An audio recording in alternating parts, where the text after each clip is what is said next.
Dispatch. Chip, I know you've been back to Oregon 3 times at least, but still, how special is it for you? I mean, what are your kind of strongest memories of coaching there and building that program?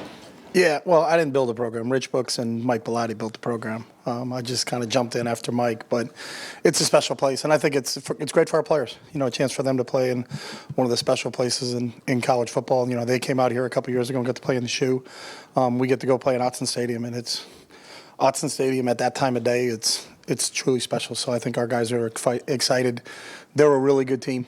You know, and I think that'll get your attention right away when you look at the film. And then I have, you know, family there. I have a brother-in-law and a sister-in-law and 3 nephews, so I'll get a chance to see them. And then some of the coaches that I've coached with, Nick Aliotti, John Neal, Don Pelham, Steve Greatwood, a couple guys we've text messaged. So besides family and those coaches that I worked with that I'll get a chance to see very quickly, it's about the game. You know, and I'm fired up for our players because it is a really special place to play. About their defense, what stands out? I mean, it's a good defense. What stands out the most? It is. I think the way Jordan Burch is playing right now up front, you know, they've got a lot of seniors on their defense. I think there's 9 of them in that starting lineup. You know, everybody in the back end, the 2 linebackers, the 1 linebacker, Bassa seems like he's been there for a long time. And then Betcher, I hope I'm pronouncing his name right, number 28, who's a really good player, baseball player, has played really, really well. It kind of seems like he's the heart and soul of that defense. And then they have veterans in the secondary. I know they're transfer kids, but they're all seniors that have played a lot of football. So I think they're really gelling together as a group. You know, they're going to present a lot of different looks. So we've got to be ready for everything they can throw at you, and they're going to throw a lot of things at you. So, you know, that's the challenge when you're going to play a team like this. So you get excited about it. Third row left, Jeff Gilbert, Press Pros. What do you attribute all the red zone success to that you guys have had? What types of things have made that work well for you guys? I think our players are just executing, you know, and I would attribute it to our players. I think they really grasp the plan each week, and the plan is different because we play different people on a weekly basis. But they've really executed, and it starts in our practice sessions. I think they've been really sharp. You know, this group really practices really, really well. You know, so kind of what we've done in practice on Wednesdays and Thursdays, which is our red zone days, they've gone out and executed at a really high level. I thought our receivers have caught the ball really well down there, and I thought Will's located the ball down there when we've had to throw it. But you have to run the ball in there, and I think the way our offensive line's playing, our tight ends are playing, and we get into some of those bigger sets, have provided us, you know, the ability to either run it in or throw it in right now. Coaches often get a lot of credit, the play calling or not down in that area. So, but you're saying it's really the players more? Yeah, it's always the players. You know, they have to execute. I mean, you can call a play, but they still have to go out and execute that play. And I think that's what we got. We got a bunch of guys that spend a lot of time. This group works extremely hard at the game. You know, and they take everything we do. They're really serious about it. So when you watch our red zone practices on Wednesday and Thursday, that's really the reason we're successful on Saturdays is because of how they train and how they prepare on Wednesdays and Thursdays for those scenarios that will come up in a game. Front row left, Jake Trotter, ESPN. Yeah, Chip, your shared experiences with Ryan, growing up in the same hometown, same high school, same college, and then coaching together, you coaching him. How has that impacted the way you guys work together now, you relate together now, and trust each other? Yeah, I just think we've been around each other for so long that we share a lot of the same views of how the game is supposed to look. You know, so it's when he has an idea, it's not something that you're like, wow, where did that come from? You know, you have an understanding because we spent time together coaching together, and I coached him, but then I also got to coach with him. So, you know, I think we shared experience. Sometimes he'll talk about a route that we may have run when we were together in the NFL. Remember when we played the Cowboys and we did it this way? You know, I'm like, oh yeah, let's get that tape out. Let's take a look at that. So, I think our familiarity in understanding how we see the game, when we see the game similar, that I think that makes it so much easier. What's it been like now that you had a few months coaching here under him? What's it been like for you back together, Brian? It's been great. I mean, it's all about what we really care about. It's about football, and he gets pulled out of some meetings sometimes, and obviously that's what happens to a head coach. You know, there are other things on his plate besides just the offense, and the fact that I can stay in there with Brian Hartline and Justin Fry and Carlos Loughlin and Keenan Bailey, you know, we'll continue to grind on what we got to do, and then when he comes back in, we kind of present what we came up with, and most of the time we're always on the same page. Or, you know, it's, hey, why don't you look at it a little bit like this, and then they can kind of give you a new idea, and you can get some a little bit more traction doing it that way. But I think we we understand where both of our backgrounds, so I think that's what makes it so easy for us to have conversations about it. Wide left, Whitney Harding, WCMH. Hey Chip, you mentioned Jordan Burch. From what you've seen, what makes him so special? Yeah, I think his athletic ability for such a big player, he's listed at 6'5", 290, but he plays defensive end. Most guys that big are the interior defensive linemen, so he's a really athletic guy. And, he had a huge game against Michigan State last Friday night, and really kind of showed up. I think he's really starting to embrace that role that Tosh and Dan have put him in, and you got to know where he is on every play. But he's one of those guys that can disrupt the football game. The guys on this team, I mean, they play in huge stadiums. The Shoe almost every week, the Big House down in Happy Valley. But what advice would you give them about playing in odds? And what makes you say it's special? Going in there as the opponent, what advice will you give them? Yeah, I think it's like any advice you give anybody is that it's really not about the crowd. It's about what do we do and how do we prepare. I think everywhere you go in this league, it's going to be loud. That's just the nature of it. The stadiums in the Midwest are gigantic. And I think this group has had a lot of experience playing in big stadiums. So I think no matter where we were going, whether it was to Autzen or to the Big House or up to Camp Randall or any place like that in between, is that you really don't concentrate on the stadium. You're really concentrating on the opponent, and you just turn the tape on, and that will have your attention. It's about the Ohio State football players versus the Oregon football players, and it's not about the environment that you're playing in. It's about the game itself. So. Front row right, Tim May, Letterman Row. Oh, thanks, Jerry. Is it over? Because this is usually the last question. All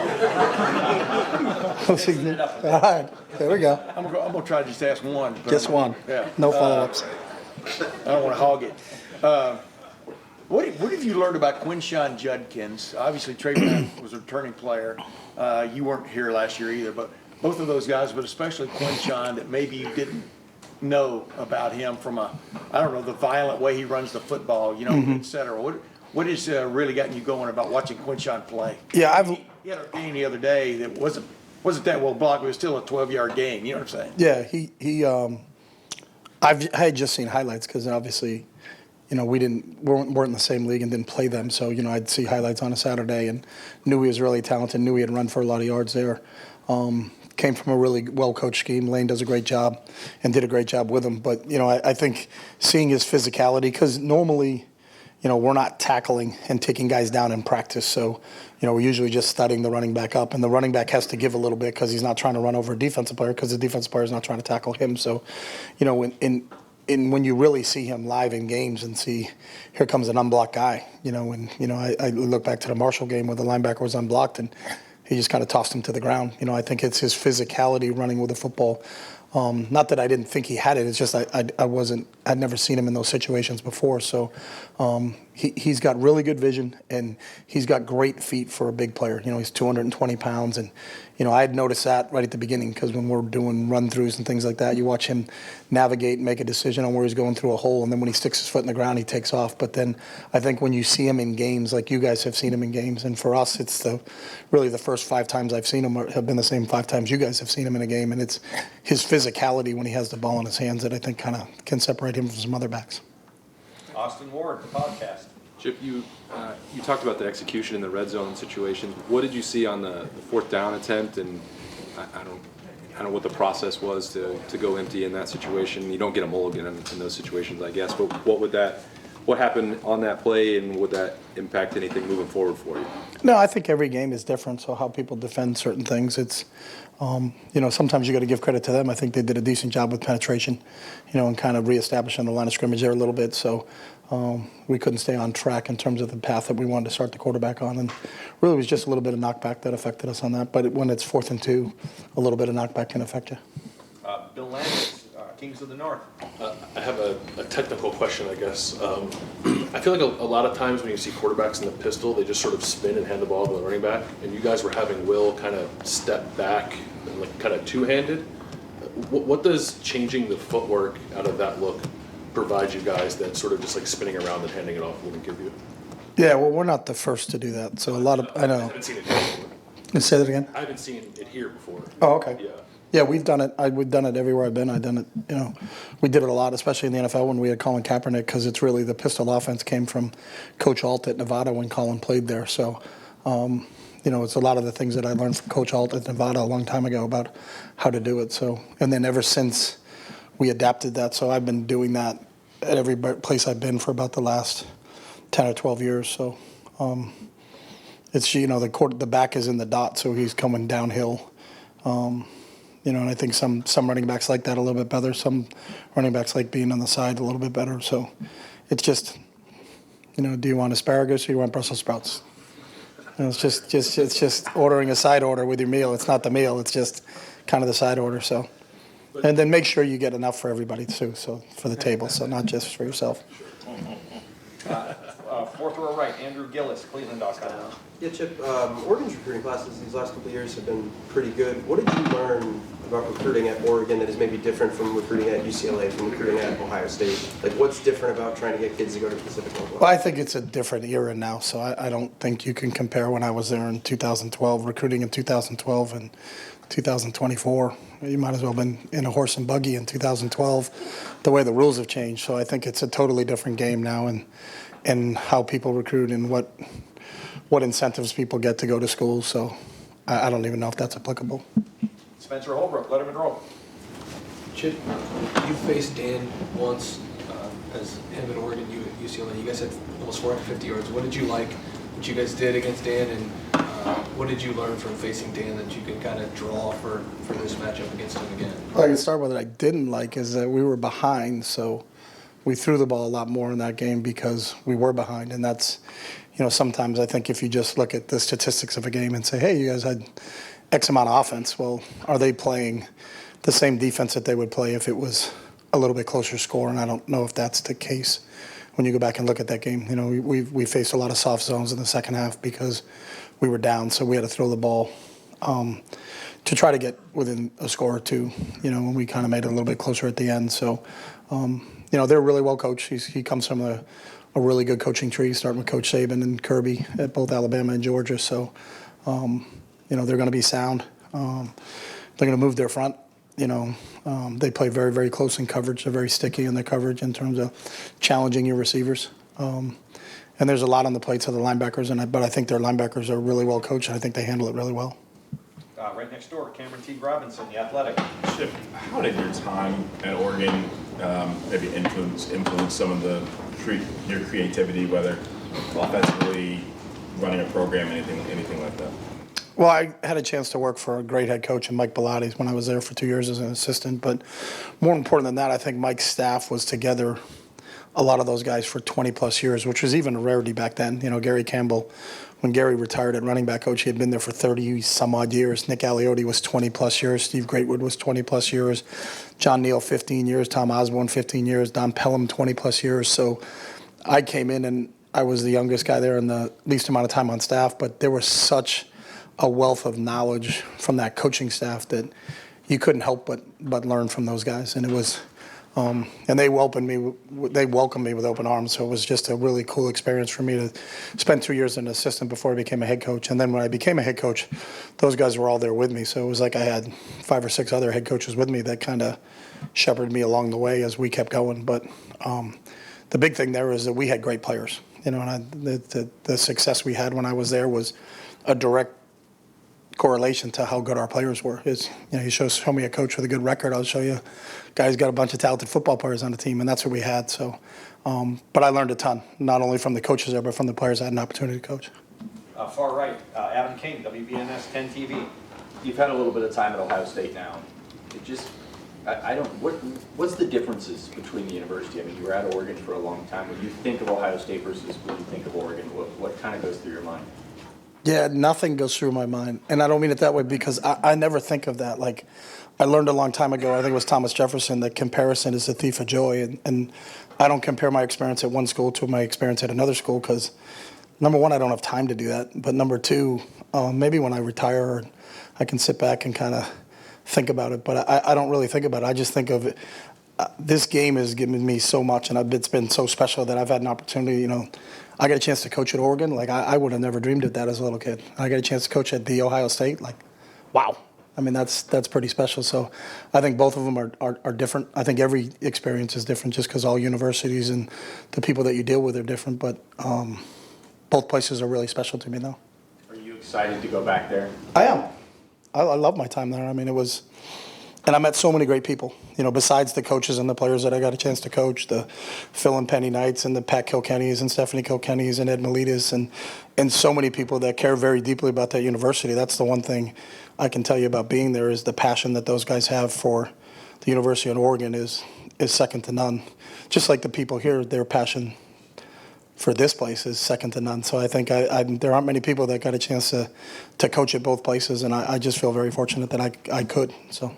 Stefan Kreisnik, Cleveland.com. Ryan was talking about kind of the influence you had in his coaching career, helping him get jobs early on, and even talking about potentially coming to Oregon when he was younger in his coaching career. I guess what did you see from him, early in his coaching career that made you think that he had a chance to be a pretty good coach after a pretty good playing career? I think he's always had a really keen athletic mind. He could process things really fast. He was the catcher on the baseball team, the point guard on the basketball team, the quarterback of the football team.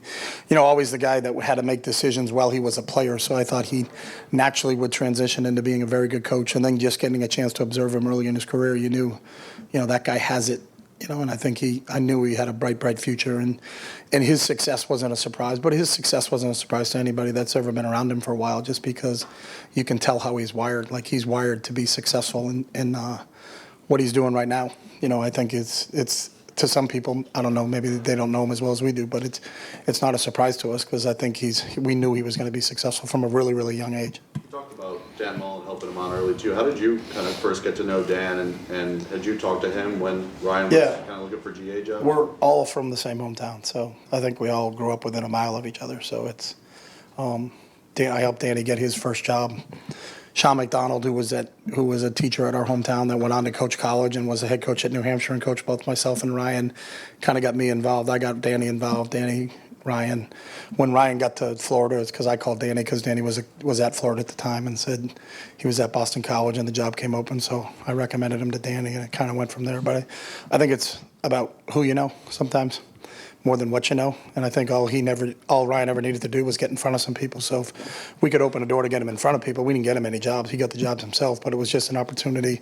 After people met him, they were like, I wouldn't have recommended him if I didn't think he could do a really good job at it. And I knew he would be successful.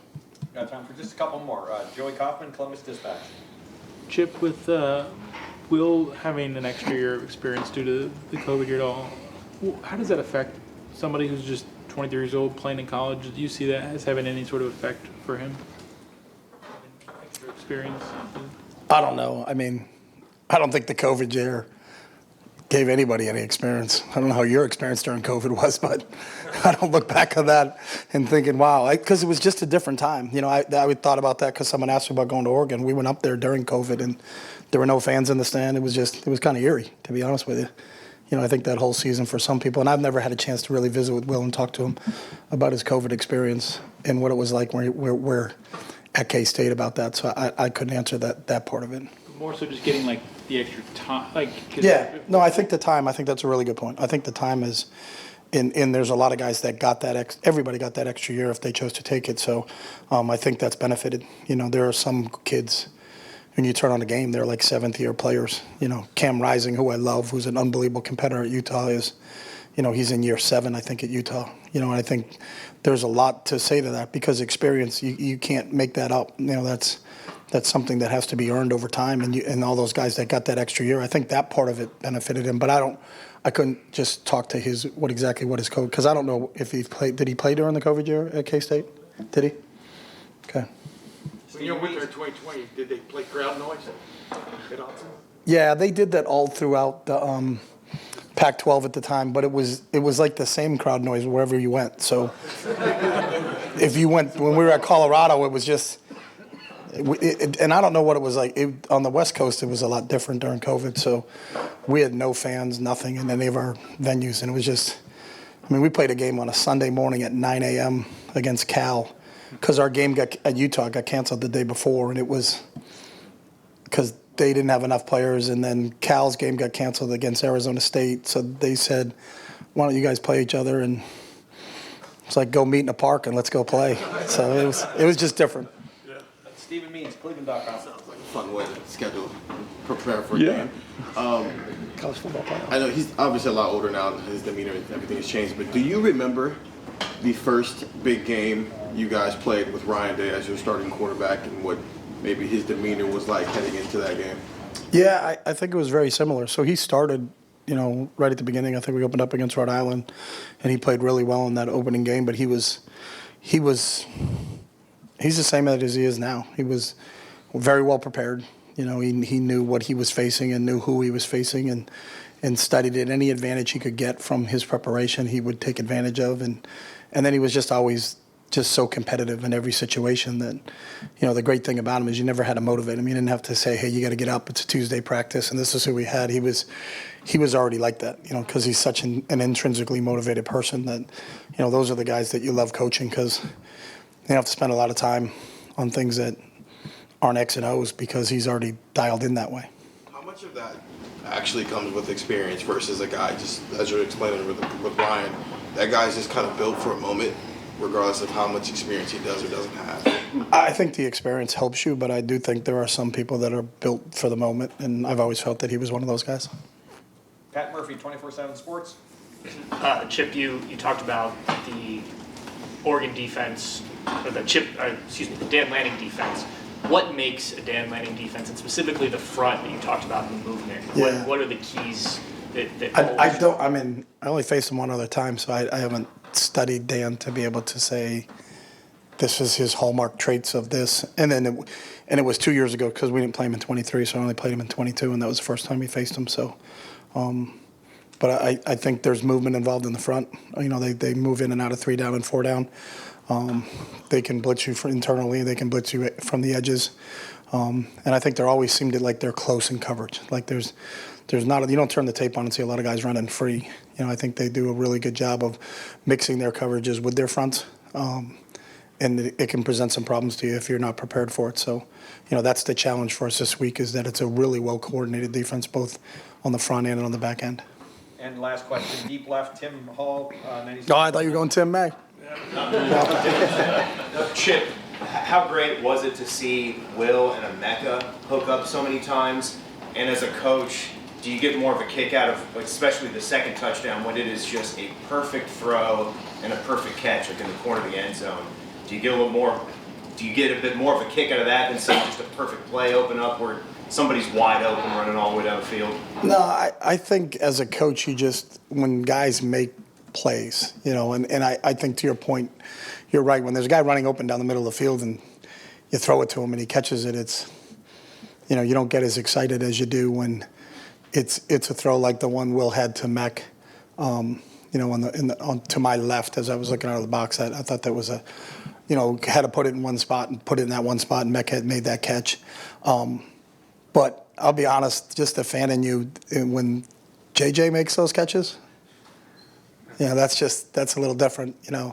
You'd like to take credit that we do drills so that he can do that stuff.